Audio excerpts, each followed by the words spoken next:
Okay, the Lord actually gave me this in a word for somebody else, but he gave me permission to share it.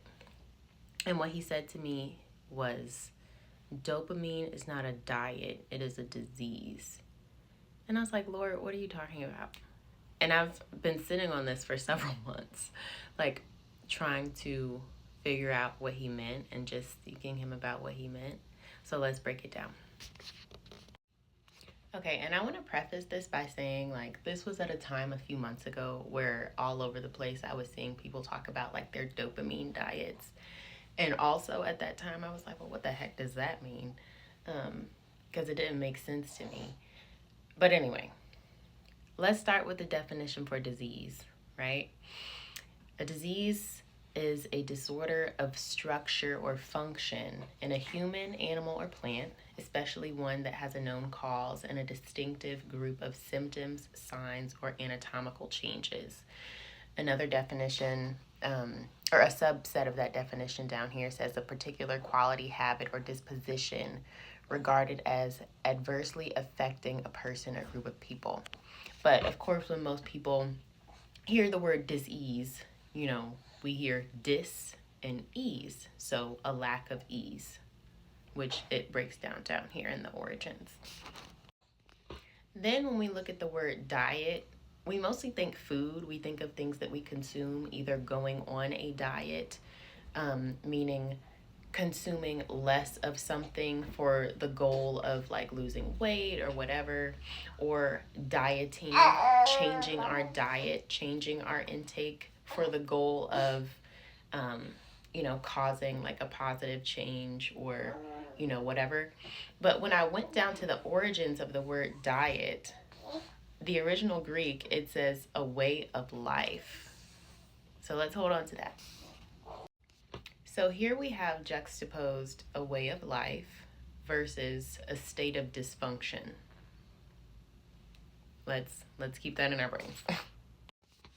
Then I had to look up dopamine because I was like, I'm loosely familiar with this. Like they call it the happy hormone or whatever, but like what all is it responsible for? Like what all, does it do or whatever?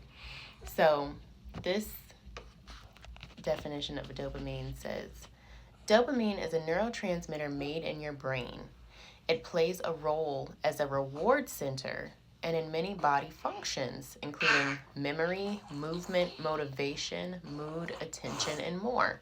High or low dopamine levels are associated with diseases, wrecked me, including Parkinson's disease, restless leg syndrome, and attention deficit hyperactivity disorder, or ADHD.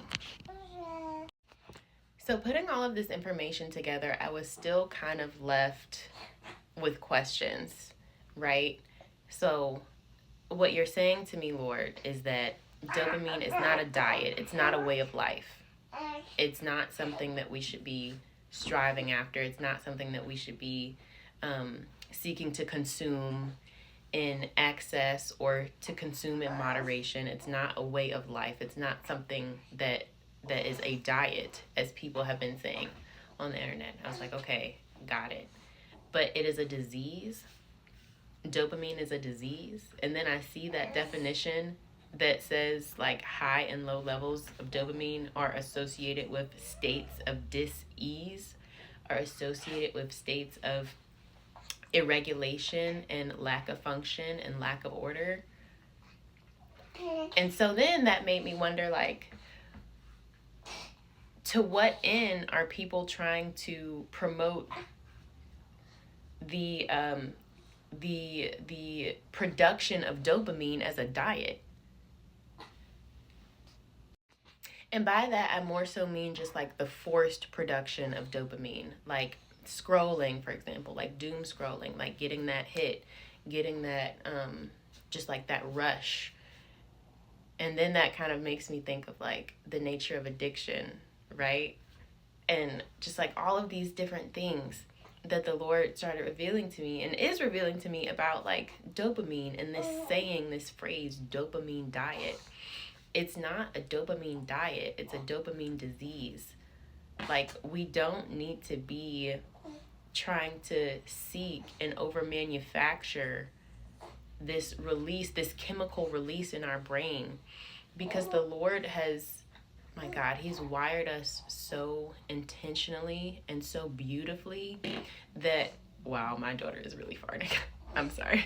But He's wired us so intentionally and so beautifully that maybe we don't need to manufacture like these chemical reactions. Maybe we should just let them happen naturally. Maybe if we were outside more in nature, maybe if we were interacting with people more, maybe if we were interacting with Him more, maybe if we were interacting, like looking into the faces of our children and getting those natural chemical reactions, looking into the faces of our loved ones and getting those natural chemical reactions instead of being so withdrawn and individualistic, maybe we wouldn't have to put ourselves on dopamine diets.